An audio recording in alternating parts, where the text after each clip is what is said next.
আসসালামু আলাইকুম, ফারজানা ইয়াসমিন স্বাগত জানাচ্ছি এনটিভির সকালের খবরে। ক্রাউন সিমেন্ট শিরোনাম দেখছিলেন, এবার পুরো খবর। আজ সারা দেশে সকাল সন্ধ্যা বাংলা ব্লকেট কর্মসূচি ঘোষণা করেছে বৈষম্য বিরোধী ছাত্র আন্দোলন। রেলপথ এবং সড়কপথ এই কর্মসূচির অন্তর্ভুক্ত থাকবে। এদিকে কোটা সংস্কারে প্রজ্ঞাপন পুনর্বহাল মঙ্গলবারও সরব ছিল ঢাকা, রাজশাহী, বরিশালের শিক্ষার্থীরা। কোটা আন্দোলনে সংহতি জানিয়ে মাঠে ছিলেন বুয়েটের শিক্ষার্থীরাও। বিস্তারিত নিয়ামুল আজিজ সাদেকের রিপোর্টে। কোটা সংস্কারের দাবিতে বেশ কয়েকদিন থেকে সারা দেশে আন্দোলন করে আসছে শিক্ষার্থীরা।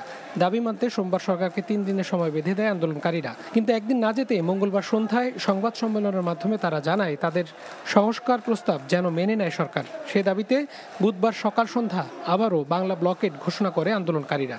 আমরা এখন সকল গ্রেডে কোটার একটা যৌক্তিক সংশোধন চাচ্ছি। ফলত এটা কিন্তু আদালতের আর এখতিয়ার না। আদালতে ছিল 18 পরিপত্রের বিষয়টি, যেটি প্রথম ও দ্বিতীয় শ্রেণীর বিবেচনা ছিল। কিন্তু সকল গ্রেডে কোটার যৌক্তিক একটি সংস্কার কিন্তু সরকার চাইলে এখন করতে পারে। এটা আদালতের আওতাভুক্ত নয়। ফলত আদালতের সাথে আমাদের আন্দোলনের কোনো সম্পর্ক নেই। এখন যেহেতু রাজপথে আমাদেরকে আবার নেমে আসতে আমাদেরকে বাধ্য করা হয়েছে, ফলে কোটার চূড়ান্ত ফয়সালা না নিয়ে আমরা আন্দোলন থেকে যাব না। বুয়েটের শিক্ষার্থীরা শিক্ষা প্রতিষ্ঠানটির প্রধান গেটে ব্যানার নিয়ে মৌন মানববন্ধন করেন। সেখানে প্লেকার্ডের মাধ্যমে কোটার নামে বৈষম্যের বিরুদ্ধে তাদের অবস্থান তুলে ধরা হয়। তবে এ নিয়ে বক্তব্য দেননি কোনো শিক্ষার্থী। চাকরিতে কোটা বৈষম্য তুলে দেওয়ার আন্দোলনের 3 দিনের আলটিমেটামের প্রথম দিনে ঢাকা বরিশাল মহাসড়ক 4 ঘন্টা অবরোধ করে রাখে বিএম কলেজের শিক্ষার্থীরা। দুপুর 12টা থেকে কেন্দ্রীয় বাস টার্মিনাল সংলগ্ন মহাসড়ক অবরোধ করে বিক্ষোভ শুরু করে শিক্ষার্থীরা। ওই সময় সারা দেশের সঙ্গে বরিশালের সড়ক যোগাযোগ বিচ্ছিন্ন হয়। কোটা বাতিলের দাবিতে রাজশাহী কলেজে মিছিল করেছে শিক্ষার্থীরা। কলেজের প্রধান ফটকের সামনে 3 ঘন্টা ধরে অবরোধ করে রাখে তারা। এ সময় তারা সরকারি চাকরিতে সব ধরনের বৈষম্য তুলে দেওয়ার দাবি তুলে স্লোগান দেয়। ঢাকা আরিচা মহাসড়ক অবরোধ করে জাহাঙ্গীরনগর বিশ্ববিদ্যালয়ের শিক্ষার্থীরা। তারা যৌক্তিক পর্যায়ে কোটা সংস্কারের দাবি তুলে বিক্ষোভ করেন। Niamul Aziz Sadek, NTV news, Dhaka. এখন জন্ম সনদ দিয়ে খোলো বিকাশ স্টুডেন্ট অ্যাকাউন্ট। নিজের বিকাশ নিজে কর।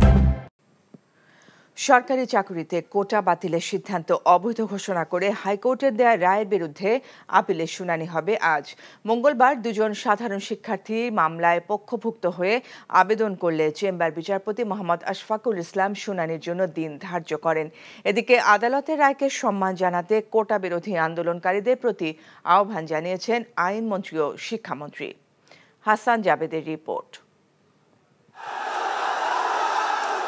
সরকারি চাকরিতে কোটা বাতিলের সিদ্ধান্ত অবৈধ ঘোষণা করে হাইকোর্টের দেয়া রায়ের পর আন্দোলনে নামে শিক্ষার্থীরা। এরপর রাষ্ট্রপক্ষ সেই রায় স্থগিত চেয়ে আপিলে যায়। কিন্তু আপিল বিভাগের পূর্ণাঙ্গ বেঞ্চ শুনানি না করে নিয়মিত আপিল করার নির্দেশ দেয়। এরপর শিক্ষার্থীদের আন্দোলন আরও বেগবান হয়, যা সারা দেশে ছড়িয়ে পড়ে। মঙ্গলবার 2 জন শিক্ষার্থী মামলায় পক্ষভুক্ত হয়ে হাইকোর্টের রায় স্থগিত চেয়ে বিশেষ চেম্বার আদালতে আবেদন করেন। চেম্বার বিচারপতি বুধবার তা শুনানির জন্য আপিল বিভাগের পূর্ণাঙ্গ বেঞ্চে পাঠিয়ে দেন। আমরা থার্ড পার্টি হিসেবে পিটিশনার হয়েছি। এখানে আমরা সাধারণ ছাত্রছাত্রীদের পক্ষে কোটা পদ্ধতির সংস্কার হওয়া দরকার। সেই ক্ষেত্রে হাইকোর্ট ডিভিশন যে আদেশ দিয়েছে, হাইকোর্ট ডিভিশনের সেই আদেশটি অ্যাপিলেট ডিভিশন অবশ্যই দেখবেন, যেহেতু আপিল ফাইল করা হয়েছে। আমরা যে আদেশটা চাচ্ছি যে এই অবস্থায় হাইকোর্ট ডিভিশনের আদেশটি অ্যাপিলেট ডিভিশন কর্তৃক জাস্টিফাই না হওয়া পর্যন্ত আমরা একটা স্থগিতাদেশ চেয়েছি আজকে। আইনমন্ত্রী আনিসুল হক কোটা বিরোধী আন্দোলন নিয়ে কথা বলেন। জানান, যেহেতু বিষয়টি এখন আপিল বিভাগে গিয়েছে, সেখানেই এর সমাধান হবে। ঘটনা ঘটছে আদালতে, যদি রাজপথে এখানে আন্দোলন করে এটার কিন্তু নিরসন হবে না। আজকে দেখছি যে একটা ইতিবাচক পদক্ষেপ তারা নিয়েছেন, আমি এটাকে সাধুবাদ জানাই। এবং তারা যদি এবং তাদের বক্তব্য এখন তারা আদালতে দেবেন, এবং আমি আশা করব যে যেহেতু তারা আদালতে যাওয়ার সিদ্ধান্ত নিয়েছেন, তারা আন্দোলন উইথড্র করবেন। শিক্ষামন্ত্রীও আন্দোলনকারীদের ধৈর্য ধরার আহ্বান জানান। কিছু কিছু বিষয় থাকে সেগুলো আসলে রাজপথে সমাধান করা সম্ভব না, এবং সরকারের নির্বাহী বিভাগ কিন্তু সার্বিকভাবে সেটা কিভাবে কোন কোন পিছিয়ে পড়া জেলা বা কোন কোন জনগোষ্ঠী পিছিয়ে আছে সেটা যাতে করে তাদেরকে তাদের অন্তর্ভুক্তি সম্ভব হয়। অন্তর্ভুক্তিমূলক উন্নয়ন কিন্তু আমাদের মাননীয় প্রধানমন্ত্রী বঙ্গবন্ধু সুযোগ্য কন্যা জনেত্রী শেখ হাসিনার অঙ্গীকার। এদিকে কোটা বিরোধী আন্দোলনকারীরা ঢাকা বিশ্ববিদ্যালয়ে সংবাদ সম্মেলনে জানিয়েছেন, কোটা নিয়ে আপিল বিভাগে যে দুইজন পক্ষভুক্ত হয়েছেন তাদের সাথে আন্দোলনকারীদের কোনো সম্পৃক্ততা নেই। যে রিট হয়েছে সে বিষয়ে আসলে আমাদের কোনো মন্তব্য নেই, কারণ ওই বিষয়ে আন্দোলনকারীদের কোনো সম্পৃক্ততা নেই। Hasan Javed, NTV news, Dhaka. এখন জন্ম সনদ দিয়ে খোলো বিকাশ স্টুডেন্ট অ্যাকাউন্ট। নিজের বিকাশ নিজে কর। কোটা সংস্কার এবং বিশ্ববিদ্যালয় শিক্ষকদের আন্দোলনে বিএনপি যাতে উস্কানি দিতে না পারে সেদিকে লক্ষ্য রাখতে দলের নেতাকর্মীদের প্রতি আহ্বান জানিয়েছেন আওয়ামী লীগ সাধারণ সম্পাদক ওবায়দুল কাদের। বলেন, বিএনপির আইনি লড়াইয়ের ব্যর্থতায় বেগম খালেদা জিয়া চিকিৎসার জন্য বিদেশে যেতে পারছেন না। রিপোর্টে জানাচ্ছেন শফি মাহমুদ সাগর। রাজধানীর বঙ্গবন্ধু এভিনিউয়ে আওয়ামী লীগের কেন্দ্রীয় কার্যালয়ে দলের যৌথ সভায় সমসাময়িক নানা বিষয়ে কথা বলেন ওবায়দুল কাদের। সমন্বয় করে জানান, চলমান কোটা সংস্কার এবং পেনশন স্কিম বাতিলের আন্দোলনকে সতর্কভাবে পর্যবেক্ষণ করছে সরকার। কোটা সংস্কার নিয়ে অপেক্ষা করছে আদালতের রায়ের জন্য। কোনো পক্ষই যেন অরাজনৈতিক আন্দোলনকে ভিন্ন দিকে নিয়ে দেশকে অস্থিতিশীল করতে না পারে সেদিকে সবাইকে লক্ষ্য রাখার আহ্বান জানান তিনি। বিএনপি এবং তাদের সমমনস্কদের কারো কারো রাজনৈতিক সমর্থন শিক্ষার্থী এবং শিক্ষকদের দাবির বিষয়টাকে উস্কানি দিয়ে, ইন্ধন দিয়ে যাতে দেশে একটা বিশৃঙ্খলার আবহ তৈরি করতে না পারে। আওয়ামী লীগ সাধারণ সম্পাদক দাবি করেন, রাজনৈতিক কারণে নয়, আইনগত কারণে চিকিৎসার জন্য বিএনপি নেত্রী বেগম খালেদা জিয়া বিদেশে যেতে পারছেন না। বিএনপি সবকিছুতে রাজনীতির গন্ধ খুঁজে পায়। বেগম জিয়ার জন্য যে লিগ্যাল ব্যাটল কদিন পরপরই, মাসের পর মাস, এমনকি বছরও কেটে গেছে, তারা আদালতে উপস্থিত থেকে খালেদা জিয়াকে বিরত রেখেছে। পেনশন স্কিম নিয়ে শিক্ষকদের আন্দোলনের ব্যাপারে অচিরেই সমাধান আসবে বলে জানান আওয়ামী লীগ সাধারণ সম্পাদক। আন্দোলনও শফি মাহমুদ সাগর, এনটিভি নিউজ, ঢাকা। সর্বজনীন পেনশন ব্যবস্থা প্রত্যয় স্কিমে অন্তর্ভুক্তি বাতিলের দাবিতে মঙ্গলবারও কর্মবিরতি পালন করেছেন দেশের সব পাবলিক বিশ্ববিদ্যালয়ের শিক্ষকরা। ঢাকা বিশ্ববিদ্যালয় ক্যাম্পাসে অবস্থান নেন শিক্ষকরা। এ সময় শিক্ষক নেতারা সরকার ঘোষিত প্রত্যয় স্কিম বৈষম্যমূলক দাবি করে বলেন, এই স্কিমের আওতায় এনে তাদের জিম্মি করা হচ্ছে। বিশ্ববিদ্যালয়ে ক্লাস, পরীক্ষা সহ দাপ্তরিক সব কার্যক্রম থেকে নিজেদের বিরত রেখেছেন তারা। শিক্ষক, কর্মকর্তা, কর্মচারীদের কর্মবিরতিতে দেশের পাবলিক বিশ্ববিদ্যালয়গুলোতে এক সপ্তাহ ধরে অচলাবস্থা বিরাজ করছে। তারা আলোচনা চাইলেও সরকারের শীর্ষ পর্যায়ে ভুল বুঝিয়ে তা করতে দেওয়া হচ্ছে না বলে অভিযোগ করেন শিক্ষক নেতারা। বিশ্ব শান্তি প্রতিষ্ঠায় চীনা কমিউনিস্ট পার্টি এবং বাংলাদেশ একসাথে কাজ করতে চায়, আর রোহিঙ্গা সংকট সমাধানে সহযোগিতা করার কথা জানিয়েছে কমিউনিস্ট পার্টির জাতীয় কমিটির চেয়ারম্যান ওয়াং হুনিন। চীন সফরের দ্বিতীয় দিনে তিয়েনআনমেন স্কোয়ারে শ্রদ্ধা জানানো ছাড়াও এশিয়ান ইনফ্রাস্ট্রাকচার ইনভেস্টমেন্ট ব্যাংকের প্রেসিডেন্ট জিন লিকুনের সাথে সাক্ষাৎ করেছেন প্রধানমন্ত্রী শেখ হাসিনা। চীনের বেইজিং থেকে আরও জানাচ্ছেন মুকসিমুল হাসান, ক্যামেরায় ছিলেন অজিত আইচ। চীনের রাজনৈতিক স্বাধীনতা ও বাক স্বাধীনতার সংগ্রামের সাক্ষী এই তিয়ানানমেন স্কোয়ার। 1949 সালে লাখো মানুষ জড়ো হয় তাদের অধিকার আদায়। সেই আন্দোলনে প্রাণ যায় ছাত্র শিক্ষকের। সফরের দ্বিতীয় দিন শ্রদ্ধা জানাতে চীনা সময় বিকেল 5টায় তিয়ানানমেন স্কোয়ারে গিয়ে নীরবে কিছুক্ষণ দাঁড়িয়ে থাকেন প্রধানমন্ত্রী শেখ হাসিনা।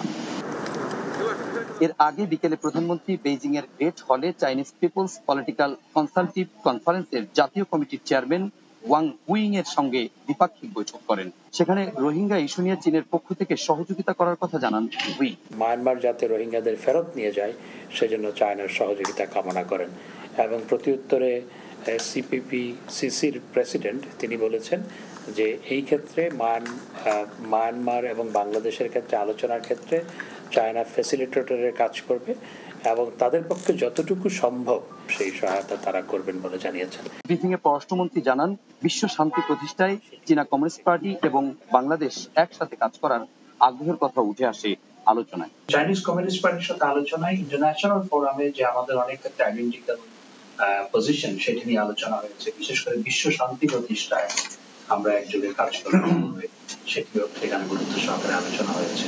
এর আগে সকালে প্রধানমন্ত্রীর বেইজিং নিবাস সেন্ট রেজিস্ট হোটেলে এশিয়ান ইনফ্রাস্ট্রাকচার ইনভেস্টমেন্ট ব্যাংকের প্রেসিডেন্ট জিন লিকুন সৌজন্য সাক্ষাৎ করেন। অবকাঠামোগত উন্নয়ন, নদী খনন এবং জলবায়ু রক্ষায় প্রধানমন্ত্রীর কাছে ব্যাংকের বিনিয়োগের আগ্রহ প্রকাশ করেন জিং লিকুন। চীন সফরের দ্বিতীয় দিন বেশ কর্মব্যস্ততার মধ্যে দিয়েই কাটিয়েছেন প্রধানমন্ত্রী শেখ হাসিনা। আজ সফরের তৃতীয় ও শেষ দিন চীনের রাষ্ট্রপতি প্রধানমন্ত্রীর সঙ্গে সাক্ষাৎ এবং বেশ কিছু বিষয়ে গুরুত্বপূর্ণ আলোচনা, সেই সাথে বেশ কয়েকটি সমঝোতা স্মারক সই হতে পারে। Muksimul Hasan, NTV news, Beijing, চীন। ক্ষমতা টিকিয়ে রাখতে সরকার দেশ বিক্রি করছে বলে অভিযোগ করেছেন বিএনপি মহাসচিব মির্জা ফখরুল ইসলাম আলমগীর। বেগম খালেদা জিয়া গুরুতর অসুস্থ উল্লেখ করে মির্জা ফখরুল বলেন, আওয়ামী লীগ যতদিন ক্ষমতায় থাকবে দেশ ততই রসাতলে যাবে। মঙ্গলবার নয়াপল্টনে এক দোয়া মাহফিল অনুষ্ঠানে তিনি কথা বলেন। একই স্থানে যুব দলের নতুন কমিটির নেতারা বিক্ষোভ মিছিল বের করেন। হাসান মাহমুদের রিপোর্ট।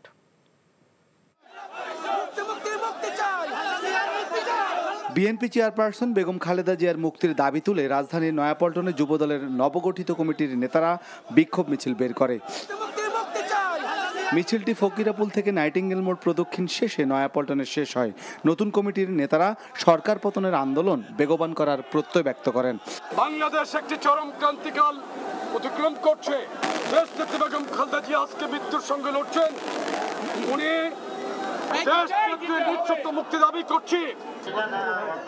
এদিকে বেগম খালেদা জিয়ার রোগ মুক্তি কামনায় ভাসানী মিলনায়তনে ঢাকা মহানগর উত্তর ও দক্ষিণ বিএনপি আয়োজন করে মিলাদ ও দোয়া মাহফিলের। মিলাদ পূর্ব আলোচনায় বিএনপি মহাসচিব মির্জা ফখরুল ইসলাম আলমগীর অভিযোগ করেন, বর্তমান সরকার সব প্রতিষ্ঠানকে দলীয়করণের মাধ্যমে দেশের লুটপাট আর দুর্নীতির শাসনকে প্রতিষ্ঠিত করেছে। এমন কোনো প্রতিষ্ঠান বাকি নেই গণতন্ত্রের যে প্রতিষ্ঠানগুলোকে তারা ধ্বংস করেনি। এই আওয়ামী লীগ যতদিন ক্ষমতায় থাকবে বাংলাদেশ ততই আরো দ্রুত রসাতলে যাবে। এই বিষয়গুলোকে যদি আমরা দেখি এবং হিসাব করি তাহলে আমরা দেখব যে আর একটা দিন আওয়ামী লীগের ক্ষমতায় থাকা উচিত নয়। নিজেদের ক্ষমতাকে দীর্ঘায়িত করতে সরকার দেশকেই বিসর্জন দিচ্ছে, অভিযোগ বিএনপি মহাসচিবের।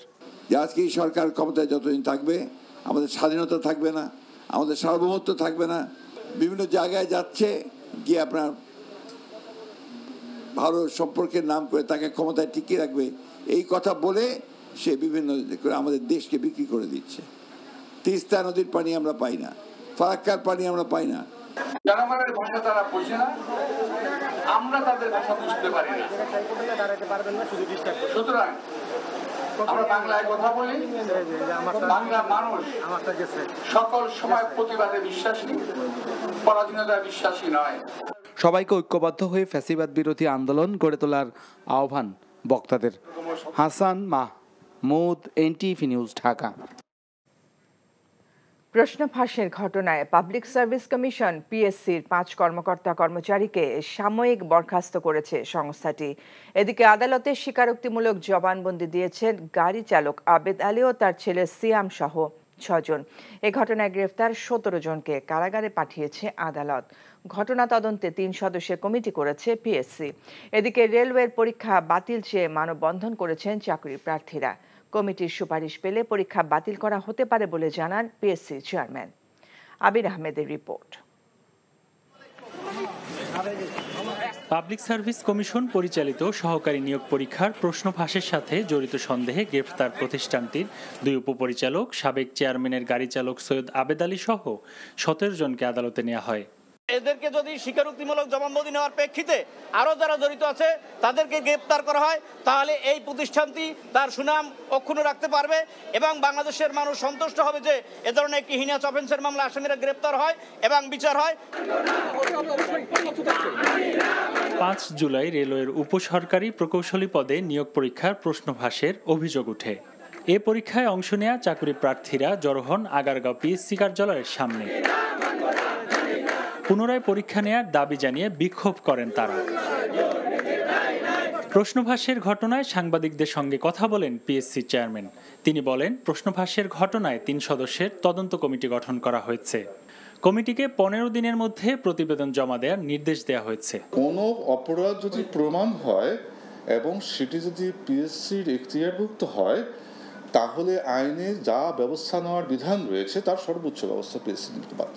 এদিকে প্রশ্ন ফাঁসের সাথে জড়িত সন্দেহে গ্রেফতার পিএসসির 2 উপপরিচালক জাহাঙ্গীর আলম ও আবু জাফর, সহকারী পরিচালক SM আলমগীর কবির, অফিস সহায়ক সাজেদুল ইসলাম, ডেসপাস রাইডার খলিলুর রহমানকে সাময়িক বরখাস্ত করেছে সংস্থাটি। আবির আহমেদ, NTV নিউজ, ঢাকা। এই ছিল সকালের খবরে। এই খবরের ভিডিও সহ আপডেট জানতে ভিজিট করুন NTV অনলাইন www.ntvbd.com। এছাড়াও NTVর জনপ্রিয় সব অনুষ্ঠান ও খবরের আপডেট জানতে ভিজিট করুন আমাদের ইউটিউব ও ভেরিফাইড ফেসবুক পেজ। এতক্ষণ সাথে থাকার জন্য ধন্যবাদ সবাইকে।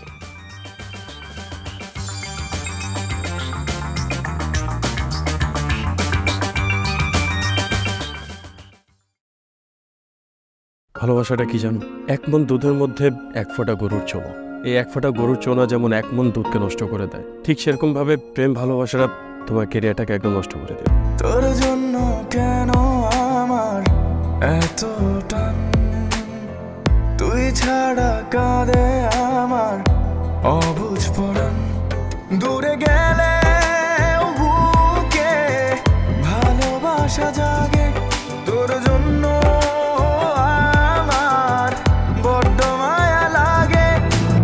আমার কাছে টাকা চাইতেছো, সেরকম আমারও তোমার কাছে একটা চাওয়া আছে। স্যার ইভেন এটাও বলছে যে আপনি নাকি পড়াশোনা ভালো মতো শেখান না।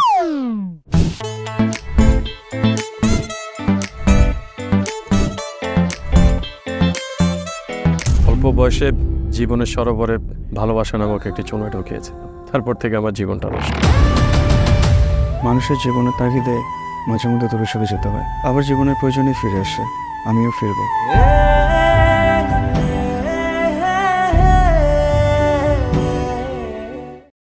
এখন জন্ম সনদ দিয়ে খোলো বিকাশ স্টুডেন্ট অ্যাকাউন্ট। নিজের বিকাশ নিজে কর।